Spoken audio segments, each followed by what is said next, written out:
It's been a while since we've talked about Samsung's foldables, and the main reason I haven't been quick to review the Galaxy Z Fold 5, 6, or 7 is because foldables, ironically, have fallen into the same trap of the rectangular phones they were so quick to pride upon. You know, like smartphones are all the same these days, but now they're folding in half. This is the crazy revolution and change of the smartphone industry, when in reality, you had a couple of big generations there where it was the first time phones were doing that, and then they fell into the same old theme of, well, now they just have slightly brighter display, slightly faster chips, slightly better camera, and year after year it becomes incremental upgrades. But finally, there's actually some interesting innovation going on, specifically with the Galaxy Z TriFold, that might actually alleviate a lot of my complaints with foldables. Let's begin. So right off the bat, we should clarify this is not fixing the price issue, because Samsung just announced that it will be launching in the US. In fact, you'll be able to order it in just a couple of days for a very sweet $2,900. Yes, after sales tax and all that. We're talking about a $3,000 smartphone. However, you've got two hinges now instead of one, and it unfolds into a 10-inch display now, which is, in my opinion, much closer to that actual tablet-like display.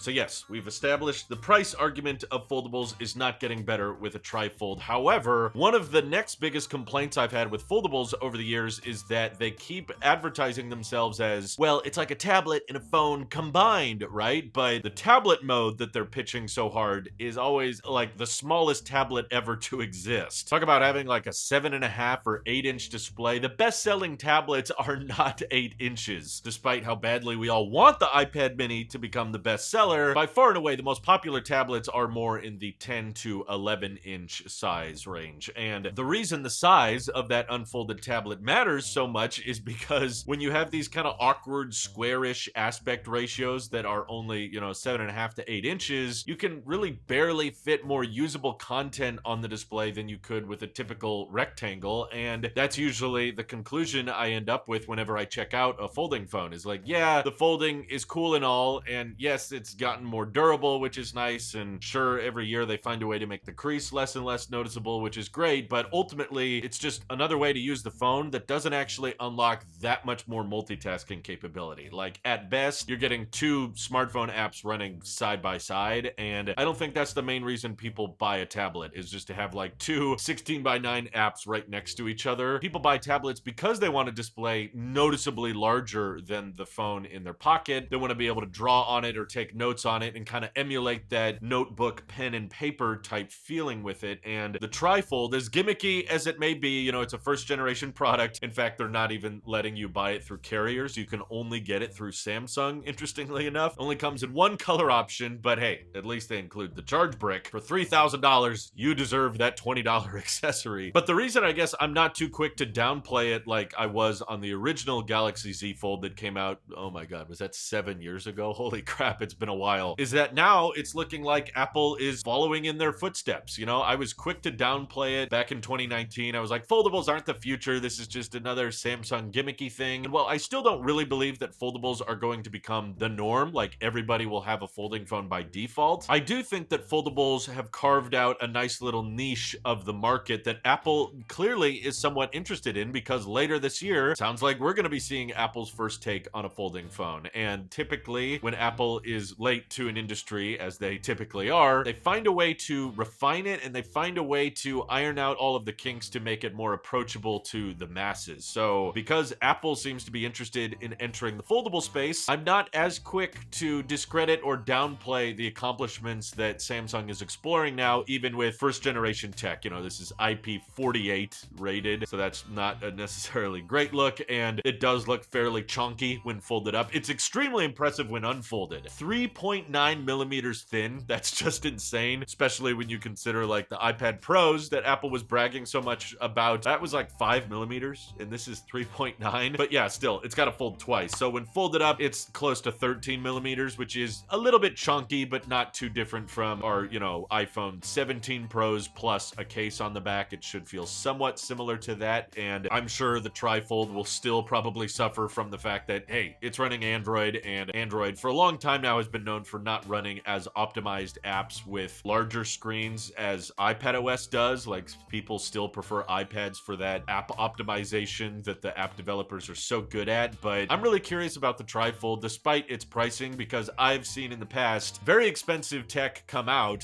that people end up justifying later, even though yes, you could use that age-old argument. Just buy a really nice smartphone for $1,200 and a really nice tablet for $1,200, and you still have $500 left over compared to just buying one of these TriFolds. But I don't know, but as I get older and as I travel more, I realize I don't necessarily always want two separate devices. Sometimes it's nice to have one device that can do it all. That's why I don't have an iPod anymore or a dedicated camera that I carry around with me. I like my iPhone because it can be my music player, it can be my internet communicator, and it can be my designated camera in so many circumstances, all roped into one great product. And I guess despite the high pricing, I feel like the TriFold is opening my mind to the idea that while I personally haven't been able to justify owning a tablet for a long time, you know, I've just been happy with my MacBook plus my iPhone. But if I could combine my tablet into my iPhone and just have one product that has the ability to do both, even at a higher price, I don't know, it might be worth it in the future. It might be something worth considering. And keep in mind, all of you Apple fanboys that hate Samsung, pretty much all of the best displays that Apple uses come from Samsung. So there's a decent chance that if Samsung tries to do something, Apple might actually try to do it later, as we're now seeing this year with the folding iPhone coming out in about 8 months. How do you guys feel about $2,900 for a TriFold? But ask yourself this question. If you could get like iPad Pro specifications, okay? So we're talking 11-inch display, OLED, 120 hertz, well over 2000 nits, Apple Pencil support, if you will, and combine that in with the specs of your 17 Pro Max. Now you've got the best possible camera and the best possible viewfinder. Is that something you would be willing to pay, you know, mid $2,000 for, or maybe even $3,000 for? I would argue there's more people probably willing to buy a tri-folding iPhone than there are people willing to spend $3,500 on a Vision Pro headset. I feel like the use case for Vision Pro is a lot more niche than an iPhone that could also be, on paper at least, pretty much the same specs of an 11-inch iPad Pro. But do you guys disagree with me? Feel free to let me know your thoughts down in the comments below. And thank you to everybody supporting this channel directly. Seriously, helps us out a ton, as does just watching these videos. So thanks again. This is your Help Shape here, and I will see you all in the next one.